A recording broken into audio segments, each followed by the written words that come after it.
My biggest lesson using AI is that you get the most leverage as a function of skill and clarity. And what I mean by that is if you have more skill in the domain, for example, skill in content creation or skill in coding, you're going to achieve much more leverage using AI tools to empower yourself.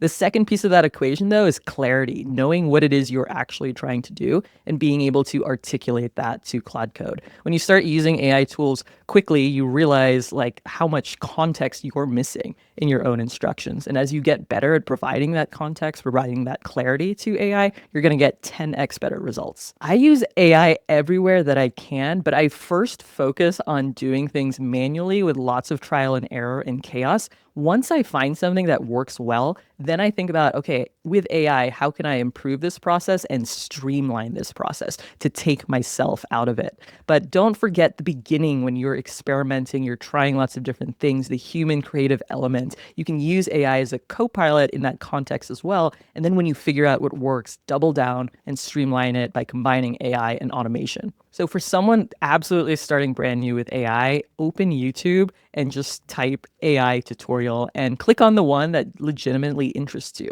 It could be a basic ChatGPT tutorial. If you're a developer, it might be a cursor tutorial or a Claude Code tutorial. If you're creative, it might be a Mid-Journey tutorial or a VO3 tutorial. But like try to approach AI with like a very playful aspect, like, oh, I'm going to explore these tools today. I'm going to learn what it can do. And there's so many free, amazing tutorials on YouTube. Don't think that you need to pay for a crazy expensive course if you're just starting out and just learning. I would say my favorite AI tools right now are Claude Code and Blotato because it is insane the amount of personal brand as well as Blotato marketing I can do just by combining those two tools. So without having to hire additional staff or pay a lot of money, I am like leveraging myself 10x to be able to create content at scale and be my own marketing engine for my startup. And so it's incredible to see. It's incredible to play with. It's really, really fun for me as a builder. And those are my two favorite tools right now.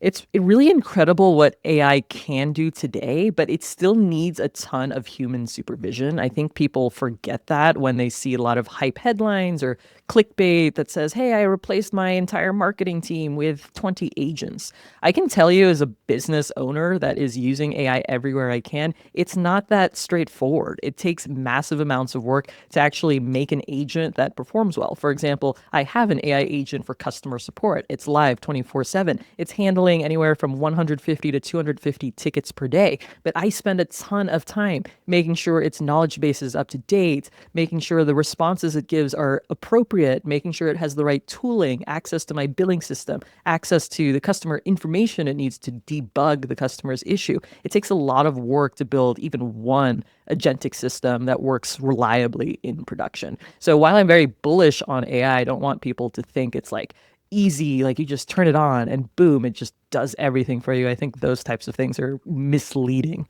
If you watch my AI creator session, you're going to walk away with a new understanding of how to use Claude Code as a business owner, how to use it for marketing, how to use it for content creation, how to create your brand voice. And I hope it exposes you to what's possible. And I hope it excites you to start learning it. Don't hesitate to sign up for the AI Creator Summit. You are going to learn a ton from people who are actually practitioners. We're not just showing things that we don't actually use. I use this stuff every single day, and I'm sharing the lessons learned from lots of experiments, lots of things I've tried and failed, and you get the shortcut. You get to know exactly what works.